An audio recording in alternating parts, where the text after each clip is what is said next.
Hello, नमस्ते, good morning Deere. हम अमिताभ जायसवाल हुई और हमारे घर नेपाल कपिलवस्तु माया देवी गाँव पालिका बिराव से। और अभी हम दोहा कतार में हन और दोहा कतार में रह के जॉब भी करी थन। और बचा कुछ समय जो होता है हमन के समय बाहर में उपयोग करा जाता है, गाना सुना जाता है और कुछ करा जाता है, पिक्चर देखा जाता है। वो समय आज हमारे डिरेक्शन में देवा जाता है और डिरेक्शन में दे के वजह से देखा जाए एक बढ़िया पोस्ट और एक बढ़िया एजुकेशन और एक बढ़िया हमन के देखा जाए ज्ञान जोन पावा के डिरेक्शन से। तो यह नाते हमन के आज देखा जाए डिरेक्शन हमन के काहे नाते जरूरत है। एक चीज़ बात करें डिरेक्शन काहे नाते जरूरत है। आज यदि देखा जाए डिरेक्शन हमन के हर एक आदमी के स्वास्थ्य रहे के बहुत जरूरी है।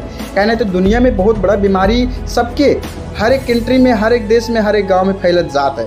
तो हमन के वो बीमारी से बचे के लिए एक रोगी से निरोगी बने के लिए डिरेक्शन के प्रोडक्ट, डिरेक्शन के सामान हमन के उपयोग करे के दैनिक प्रोडक्ट बहुत जरूरी है। काहे नाते जान है तो जहान है, हो कि नहीं हुआ, जान है तो जहान है। तो डिरेक्शन के जो हमन के प्रोडक्ट है, तेल हो गए, साबुन हो गया, हमन के पेस्ट हो गए, चाय कॉफ़ी हो गई, ये सारा चीज़ जो दैनिक प्रोडक्ट हमन के है, ये प्रोडक्ट हमन के बहुत महत्वपूर्ण है। हमन के घर में यूज करावे के, पर्सनल हमन के भी यूज करेगा, जो भी विदेश में है और जो अपने घर में है त्यो कभी बहुत महत्वपूर्ण है। काहे नाते हमरे वैसे भी बकाला से दुकान से हमरे जाओ जाता है, सामान लेके आवा जाता है, ठीक है, लेकिन उसे हमन के कोनो फायदा हेल्थ संबंधी नहीं रहता है। लेकिन डिरेक्शन के वो हमन के एक ऋषि के चाय पिया जाए तो आपके एक ऋषि के चाय से आपके बहुत बड़ा प्रॉब्लम आपके सोल्व हो जाए। तो यह नाते डिरेक्शन का प्रोडक्ट यूज करके खाए पिए के लगा के आपके बहुत जरूरी है। स्वास्थ्य कहा स्वास्थ्य ही अमूल्य धन हुए तो वास्तव में सही हुए। तो यहाँ हमन के डिरेक्शन का पहले नंबर में प्रोडक्ट यूज करके बहुत ही जरूरी है अपने घर परिवार में यूज कराव कर। नंबर 2 यदि बात करा जाए दूसरा नंबर, आप देखो पैसा कत्ती हमरे अपन घर परिवार छोड़ेगा, अपन फैमिली छोड़ेगा, अपने मातारी बाप के छोड़ छाड़ के, आज अपन गांव समाज छोड़ के, अपन देश छोड़ के, अपन जिला छोड़ के हमारे साथ समुंदर पार करके एक विदेश में आवा जाता नौकरी करे, एम राइट, एक विदेश में आवा जाता मेरे नौकरी करे। आज कितना पैसे के लिए सोचो, कितना पैसे के लिए ओनली 1500-2000 यानी कि नेपाल के 30 से लेके 40,000, 50,000, 55,000 रुपया का थी, हो कि नहीं हुए। यदि मानो वो पैसा हमन के अपने ही घर परिवार में, अपने ही गांव समाज में रह के मिलत तो शायद हमारे आज विदेश में नहीं आवा जात, हो कि नहीं। तो यह नाते यदि हमारे देखा जाए डिरेक्शन एक ऐसा प्लेटफॉर्म हो कि हमन के स्वास्थ्य डिरेक्शन के प्रोडक्ट खाए के तो बन जाओ जाए। यदि आपके पैसा भी चाहिए ना तो एटू हमन के समाज सेवा करे पड़ी। समाज सेवा मीन्स हमन के का होता है कि आज हमन के गांव घर में, आज हमन के देश में या नेपाल, इंडिया में या बहुत सारा देश में यदि बात करा जाए तो लोग आज बीमार हैं, बहुत सारा लोग बीमार बाटे।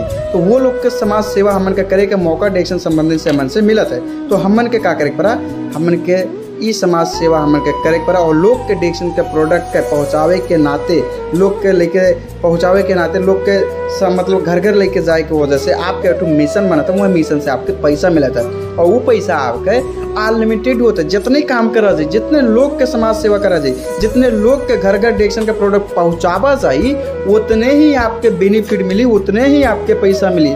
तो आप देखो अनलिमिटेड इनकम है। तो यह नाते हमन के डिरेक्शन करे के बहुत जरूरी है। नंबर 1 पॉइंट हमन के स्वास्थ्य, नंबर 2 हमन के पैसा, नंबर 3 यदि बात करा जाए तो खुशी। आज यदि मानो हमन के पास में पैसा है, हमारे एक खुशी हो, हमारे एक स्वास्थ्य हो जाता है तो ऑटोमेटिक हमन के खुशी आई। तो आज देखो हमन के बहुत जरूरी है, यहाँ नाते हमन के डिरेक्शन करे के बहुत इंपॉर्टेंट है। काहे नाते आने वाले दिन में डिरेक्शन हमन के वर्ल्ड वाइड में, पूरे विश्व में डिरेक्शन हमन के पूरे विश्व में हो जाए। तो यहाँ नाते हमन के डिरेक्शन में हमन के इलाके से जुड़ के काम करे के बहुत ही हमन के लिए, हमारे घर परिवार के लिए, हमन के आने वाला जनरेशन के लिए, हमन के बच्चन के लिए बहुत ही जरूरी है। सो हम अमिताभ जायसवाल इतना बोल के विदा हुए चाहते हैं। आपकी और भी जो ज़रूरत है, आपके कुछ और कंटेंट करे के जानकारी लेके तो हम आपके सामने हाजिर हैं। और अपन मोबाइल नंबर हम इस हमन के छोड़ दे, आप फोन भी कह सका जाता है, व्हाट्सअप है, व्हाट्सअप कह सका जाता है। आपके कोनो भी रिलेटिव डिरेक्शन संबंधी आपके जानकारी चाहिए तो आप कांटेक्ट कर सका जाता है। So thank you so much and स्वस्थ रहा जाए, व्यस्त रहा जाए, मज़ा से रहा जाए, अपने घर परिवार में हंसी खुशी से रहा जाए। थैंक यू सो मच, धन्यवाद।